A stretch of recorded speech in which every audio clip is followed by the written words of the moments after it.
And Lisa, I want to begin with you because I am challenged in trying to describe the feelings in this courtroom. It's just such an extraordinary place to be, especially today. Especially today, and especially contrasted, Lawrence, against yesterday, which was one of the dullest days of trial testimony that I've ever heard, and yet also one of the most significant, because yesterday's testimony was all about actually proving the crime that has been charged. 34 counts of falsification of business records by showing the two witnesses who testified each and every business record alleged to be false and taking them through the statements in that are supposedly false.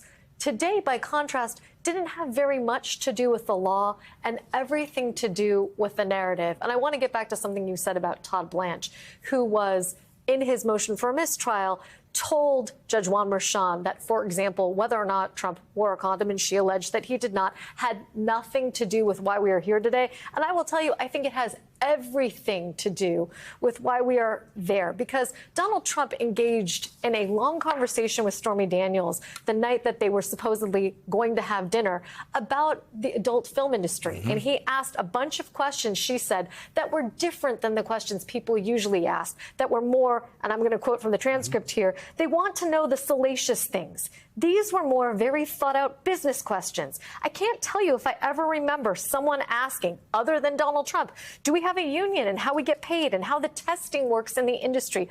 Are we worried about getting pregnant or catching something? And Stormy Daniels assured Donald Trump that she was safe, that every test she had ever taken had come out good. And at that point in the industry, tests were required every 30 days. And he said, aren't you worried about safety? And I was quick to point out that my time in the industry, I chose to work for Wicked Pictures because they are the only condom mandatory company.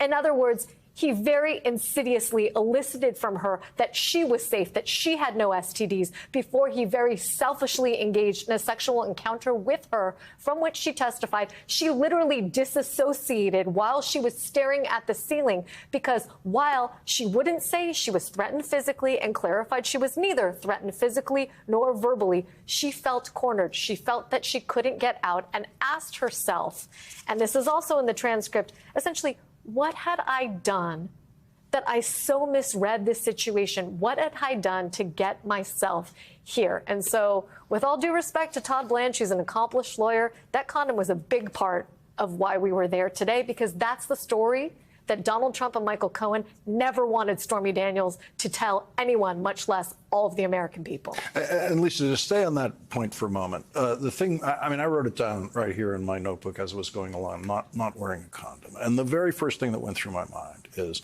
60-year-old Donald Trump not wearing a condom with a 27-year-old woman who's from Louisiana, a state where a 27-year-old woman or a woman of any age now cannot get an abortion if they make the mistake of having sex with someone like Donald Trump, who's not using a condom. And the idea that abortion ban that so many women in this country are living with was inflicted on them by the defendant in this case, described today as not wearing a condom.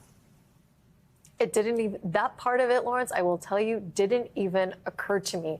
The power imbalance between them, on the other hand, and in particular, the sort of what I'll call fortune imbalance between them. You know, it's not lost on me also that Susan Hoffinger for the prosecution drew out from Stormy Daniels that not only was she from sort of a messy home life and a troubled home, but she was a star student who won a full scholarship to Texas A&M to study veterinary medicine.